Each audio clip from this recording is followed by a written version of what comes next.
Fearing internal dissent ahead of the election, Trump expands his war on Washington.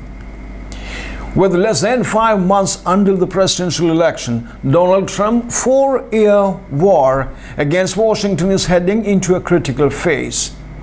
Even as a handful of one-time allies in the establishment speaks out against what they say is Trump's increasingly erratic behavior, the president is taking more aggressive steps to enforce control over the levers of executive authority in an attempt to squash what he sees as internal threats to his re-election.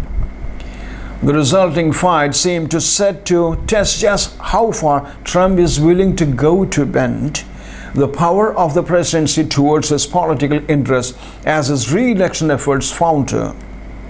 The internal power plays flared across government on Wednesday. In an attempt to squash a new book by former National Security Advisor John Bolton, Trump's Department of Justice filed an emergency restraining order against Bolton and his publisher, even as copies of the book circulated around the country and news outlets published excerpts.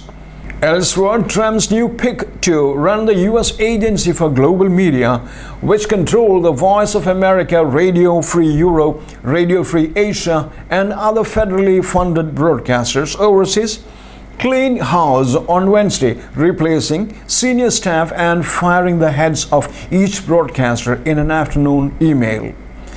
The latest battles between Trump and his opponent in the federal government, real or perceived, are taking place against the backdrop of a push from within the White House by Trump's former body man, 30-year-old John McCain, to place aides viewed to be sufficiently loyal to Trump across the executive branch.